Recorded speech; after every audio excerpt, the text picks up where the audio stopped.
इधर मोहम्मद बिन कासिम ब्राह्मणाबाद से अरवाड़ की तरफ कूच की तैयारियां कर रहा था। उधर अरवाड़ में उसके मुकाबले की तैयारियां हो रही थी। अरवाड़ में अजीब चीज ये थी कि वहाँ की फौज और वहाँ के लोगों को ये यकीन था कि राजा दाहिर जिंदा है। राजा दाहिर का बेटा गोपी ये अल्फाज सुनना ही नहीं चाहता था कि राजा दाहिर मारा जा चुका है। मंदिरों में पूजा पाठ के दौरान राजा दाहिर का नाम यूं लिया जाता था जैसे वो जिंदा हो। अरवाड़ के मैदान जंग में से राजा दाहिर के बहुत थोड़े फौजी जिंदा निकल सके थे और जो जिंदा निकले थे उन्होंने राजा दाहिर को मरते हुए नहीं देखा था। अजीब बात ये कि रानी लाडली ने ब्राह्मणाबाद की फौज से कहा था कि राजा दाहिर का सर काट दिया गया है और इसका इंतकाम लेना है, लेकिन अरवाड़ को उसने ये इत्तला भिजवाई थी कि राजा दाहिर जिंदा है। अरवाड़ में ये मशहूर किया गया था कि राजा दाहिर हिंदुस्तान के राजों महाराजों से फौज लाने के लिए चला गया है। मुअर्रिखों की तहरीरों से ये जाहिर होता है कि ये धोखा नहीं था। शाही खानदान के अफराद भी मानते थे कि राजा दाहिर जिंदा है और वो बहुत बड़ी फौज लेकर आ रहा है।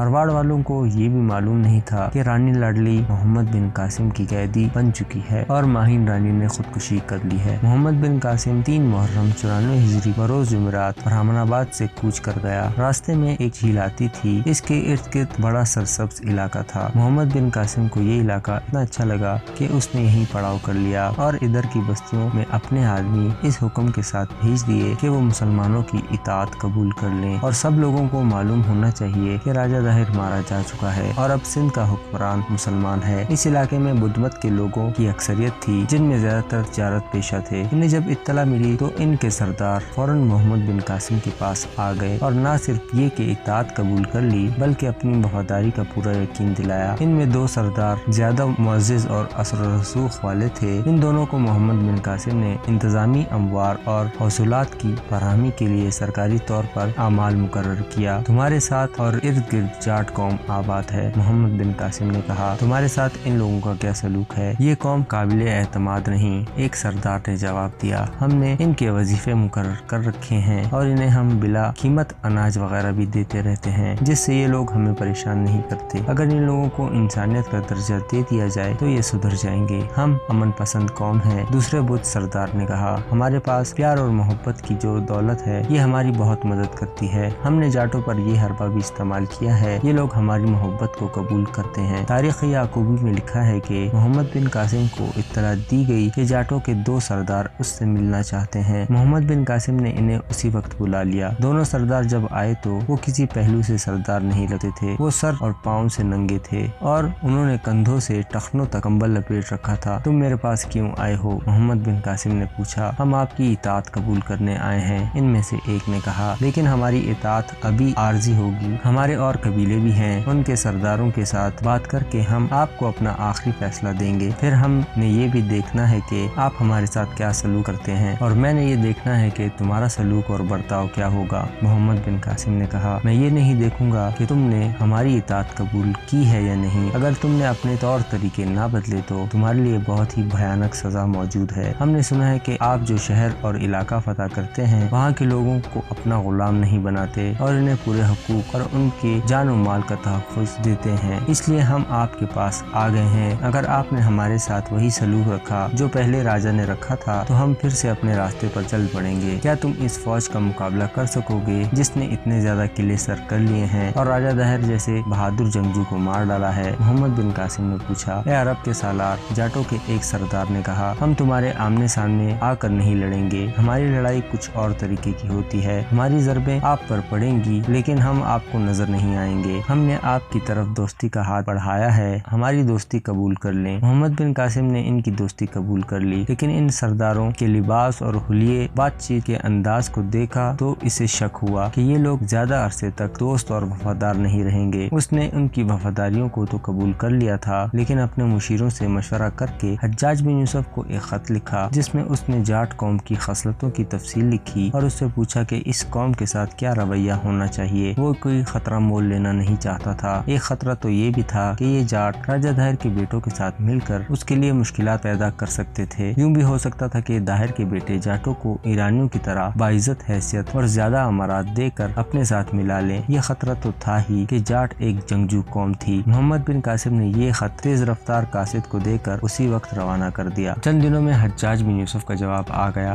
उसने लिखा था, अजीज फरसन, तुम पर अल्लाह की सलामती हो। तुम तुमने जाट कौम के मुतालिक मुझसे पूछा है। मेरा यह हुक्म बिल्कुल वाज़ेह है कि जो कौम तुम्हारे खिलाफ लड़ती है या जिस कौम से भी तुम्हें खतरा है और वो मुसलसल नाफरमानी करती रही है तो उसके तमाम चुनिंदा अफराद और सालारों को कत्ल करा दिया जाए। जाट कौम को तुम कोई कमजोर कौम ना समझना। तुम्हें मालूम होना चाहिए कि इस कौम के आदमी खालिद बिन वलीद रज़ी अल्लाह ताला अन्हु के मुकाबले में आ चुके हैं और बहुत दिलेरी से लड़ते हैं। इनके कुछ खसाइल तुमने लिखे और कुछ मुझे पहले ही मालूम है। ये जाट अगर तुम्हारे खिलाफ मैदान जंग में नहीं आएंगे तो भी तुम्हारे लिए खतरनाक होंगे, अमन व अमान नहीं रहने देंगे, काफिलों को लूटेंगे कि यही इनका पेशा है जो नस्लों से चला आ रहा है। इन पर बहुत ज्यादा सख्ती करनी पड़ेगी। ये तुम्हें मालूम करना होगा कि इनमें से जंगजू कौन है जो सरकश और बागी भी हैं। इन सबको कत्ल करवा दो। इनके बेटों और बेटियों को यरगमाल के तौर पर अपने पास रख लो और इन्हें अपने इन आदमियों और औरतों की तहवील में रखो जो इन बच्चों के हसूल और इज्जत नफ्स का ख्याल रख सकें। फिर ये देखो कि इस कौम में जो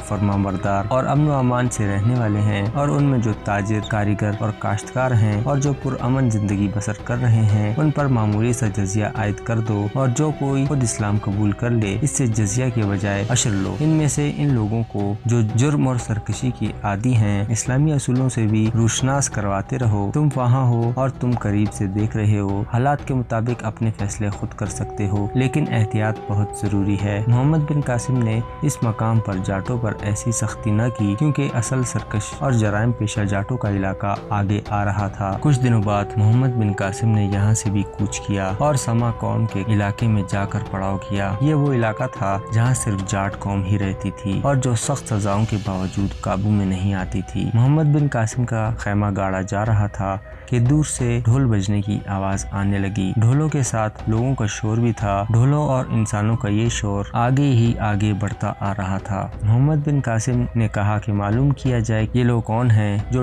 ढोल बजाते हुए आ रहे हैं। ये जाट हैं सरदार आला। वजीर सियाकत ने कहा ये इनका रिवाज है कि किसी का इस्तकबाल करने निकलते हैं तो ढोल बजाते और नाचते हुए इसका इस्तकबाल करते हैं। मालूम होता है कि ये आपके इस्तकबाल को आ रहे हैं। मुझे यकीन है कि ये इतने अहमक नहीं होंगे कि हम पर हमला करने के लिए आ रहे होंगे। मोहम्मद बिन कासिम ने कहा और घोड़े पर सवार होकर उस तरफ घोड़ा दौड़ा दिया जिस तरफ से ये जाट आ रहे थे। मोहम्मद बिन कासिम का मुहाफिज दस्ता उसके पीछे गया। जाट नंगे सर और नंगे पाँव नाचते चले आ रहे थे। वो कोई गीत भी गा रहे थे। मोहम्मद बिन कासिम ने इस बेपनाह हुजूम के सामने जाकर घोड़ा रोका और घोड़े से कूद कर उतरा। जाटों का शोर और ज्यादा बुलंद हो गया और वो पहले से ज्यादा जोश व खरोश से ढोल पीटने लगे। फिर उनके 3-4 आदमी जो सरदार मालूम होते थे आगे आए और उन्होंने मोहम्मद बिन कासिम के साथ मुसाफा किया। मोहम्मद बिन कासिम के साथ तर्जुमान भी था। उसकी मार्फत जाटों के सरदारों के साथ बातें हुई। उन्होंने अपने एक सरदार को आगे कर दिया कि वो इनकी नुमाइंदगी करे। हम आपके इस्तकबाल के लिए आए हैं।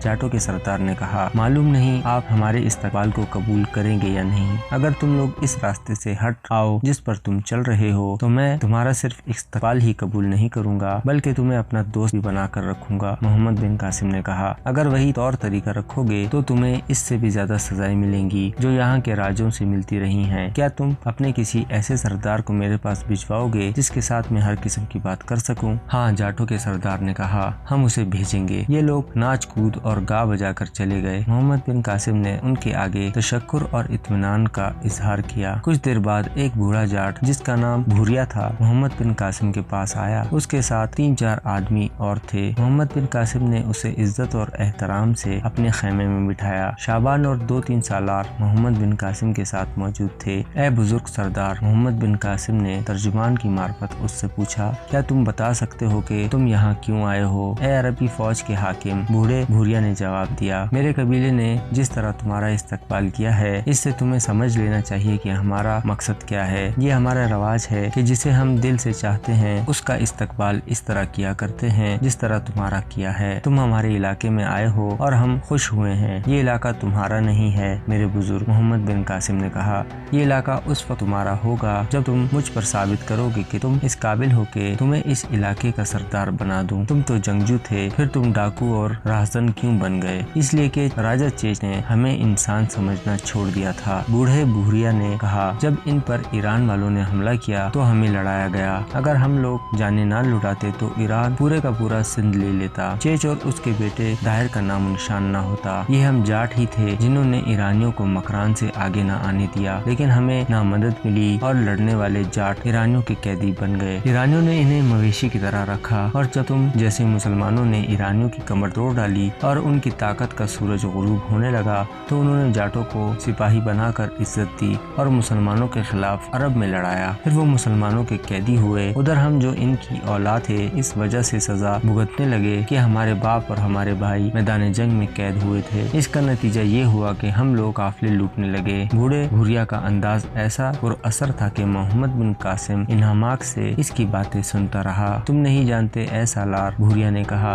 हमारे साथ जो सलूक होता रहा है वो तुम नहीं जानते। एक मोटी चादर या कंबल के सिवा हम जिस्म पर कोई और कपड़ा नहीं डाल सकते। हम पाँव में जूते नहीं पहन सकते, सर पर पगड़ी नहीं लपेट सकते। हम शाह सवारों की औलादे हैं लेकिन हमें घोड़े की सवारी की इजाजत नहीं। अगर हम में से कोई सरदार हाकिम की मंजूरी से घोड़े पर बैठे तो वो घोड़े पर जीन नहीं डाल सकता। हमारे कई खानदानों के बच्चे, बूढ़े, जवान, मर्द और औरतें जिंदा जला दिए गए हैं। हमने राजा के खिलाफ ये जंग शुरू कर रखी थी कि जहाँ हमारा हाथ पड़ जाता वहाँ हम लूट मार करते थे। क्या तुम भी हमारे साथ यही सलूक करोगे? इस सवाल का जवाब तुम खुद दे सकते हो, मोहम्मद बिन कासिम ने कहा। अगर तुम अपने आप को इसी सलूक के काबिल समझोगे तो मेरी तरफ से तुम्हारे साथ इससे ज्यादा बुरा सलूक होगा। मुझे अरब से हुक्म आया है कि जो सरकशी, बगावत और बदअमनी फैलाता है इन्हें कत्ल करा दिया जाए और जो पुरअमन तरीके से जिंदगी बसर करने वाले हैं इन्हें पूरी इज्जत दी जाए और इनसे इतना जजिया लिया जाए जो वो आसानी से अदा कर सके। फिर मुझे ये हुक्म मिला है कि तुम में से जो कोई अपनी खुशी से इस्लाम कबूल कर ले उससे जजिया भी ना लिया जाए, इसके बजाय मामूली सा अशर लिया जाए। और ये मेरे मजहब का हुक्म है कि तमाम इंसान मसावी हैं, मुझ में और तुम में कोई फर्क नहीं। अगर फर्क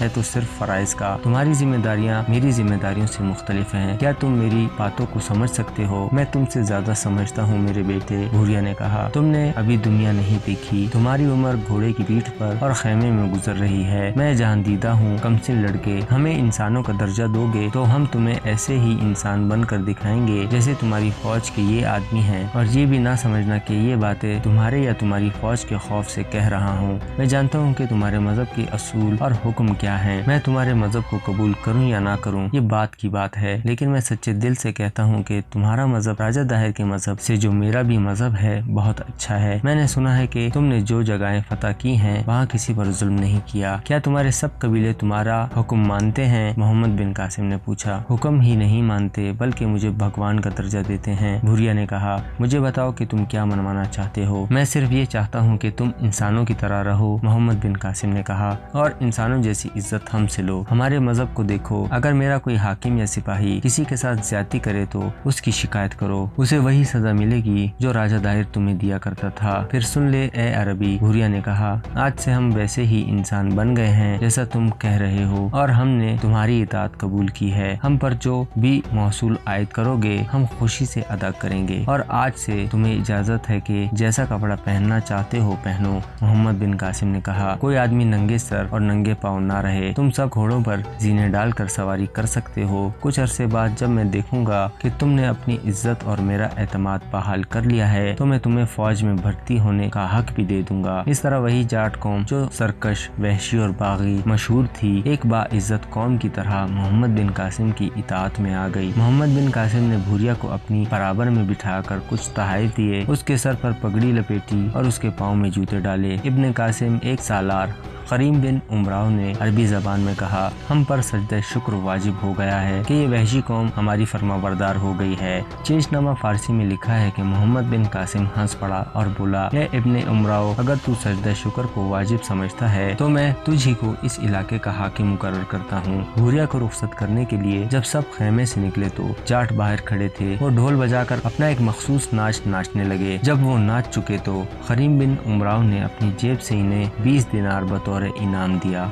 मोहम्मद बिन कासिम के जहन से बहुत बड़ा बोझ उतर गया था और उसने वहाँ से कुछ किया। आगे वाला इलाका भी जाटों का ही था। ये जाटों के दो कबीले थे, एक लाखा और एक सामा के अलावा एक छोटा सा कबीला और था।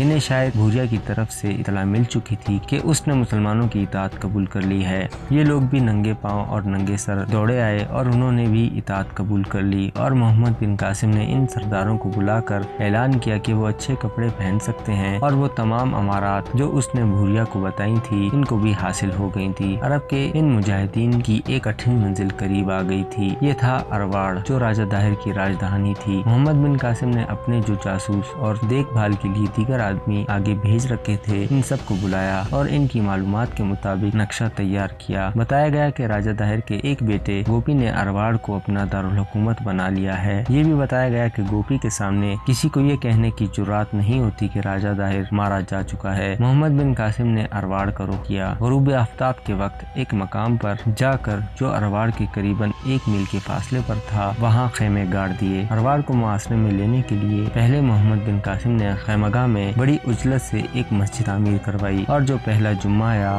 उसने जुम्मे का खुतबा दिया। इसके फौरन बाद किले का मुहासरा कर लिया गया।